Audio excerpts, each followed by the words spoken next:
Allez, on est parti pour ce quiz sur les équations de produits. Pensez à regarder la vidéo d'explication d'abord. Et on y va. Résoudre cette équation-là, je vous laisse mettre en pause.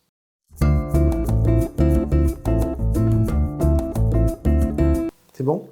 Alors déjà, première chose, on va appliquer le théorème, on va réciter le théorème. Hein. Donc je le mets là. Un produit est nul si et seulement si l'un de ses facteurs est nul. Ensuite, on part sur la résolution. Donc,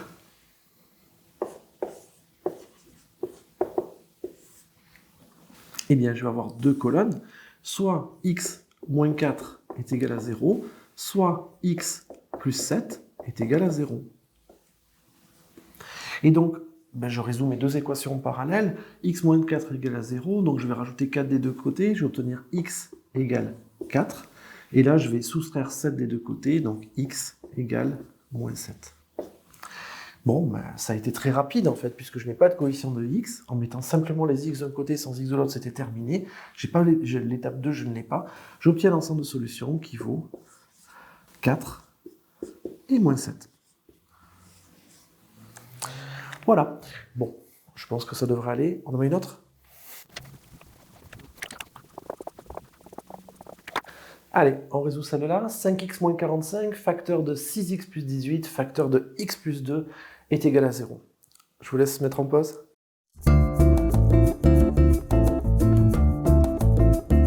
C'est bon? Allez. Donc, toujours pareil, un produit est nul si et seulement si l'un des facteurs est nul. Bon, on l'écrit, maintenant je l'efface, pour ça, ça me fait un peu plus de place. Ça, mais il faut l'écrire sur la copie. Ensuite, donc, eh bien cette fois, j'ai trois facteurs, donc je vais avoir trois colonnes.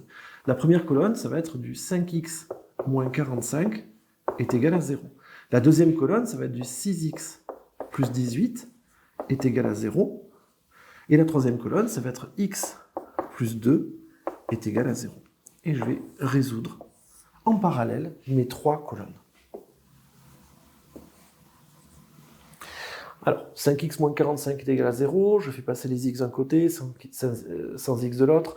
Du coup, le 45 devient le nombre qu'il faut supprimer. Je vais faire plus 45 des deux côtés. On se retrouve avec 5x égale 45. Et là, maintenant, étape 2, je vais diviser par 5. Donc, j'obtiens x égale 45 divisé par 5, c'est-à-dire 9. Là, toujours pareil, les x d'un côté sans x de l'autre. Donc, je vais me débarrasser du 18. Je fais moins 18 de chaque côté, donc j'obtiens 6x égale moins 18. Après, je divise par 6, j'obtiens x égale moins 18 divisé par 6, moins 3. De ce côté-là, je vais me débarrasser du 2 en faisant moins 2 de chaque côté. J'obtiens x égale moins 2, et j'ai déjà terminé. Ce qui fait que finalement, l'ensemble de solutions, S, c'est, eh bien, j'ai trois solutions. J'ai 9, j'ai moins 3, et j'ai moins 2. On en met une petite dernière? Allez. Ok, alors celle-là, x facteur de x sur 2 moins 7, c'est une équation de produit bien sûr. Hein. Vous cherchez?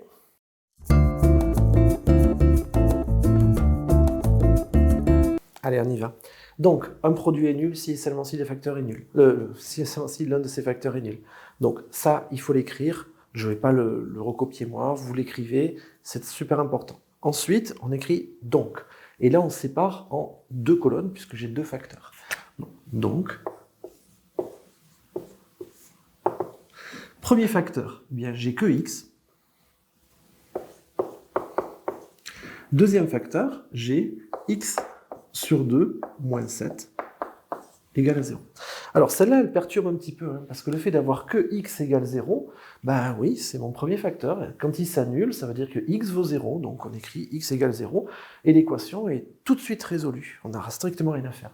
Par contre, de ce côté-là, on a ça qui doit valoir 0, et donc là, il y a un peu plus de travail à faire. Alors d'abord, je vais me débarrasser du moins 7, en faisant plus 7 de chaque côté. J'obtiens x sur 2 est égal à 7. Et ensuite, je me débarrasse du sur 2 en faisant x2 des deux côtés. Oui, le contraire de la division, c'est la multiplication. Donc je vais multiplier par 2 de chaque côté. J'obtiens donc x égale 14. L'ensemble de solutions vaut donc 0 et 14. C'est la paire 0, 14. Voilà, je vois pas trop d'autres équations qui pourraient vous embêter. Euh, Essayez de vous entraîner avec ce quiz. En gros, on tourne toujours autour des mêmes problèmes. J'espère que cette vidéo vous aura été utile et à bientôt. Au revoir.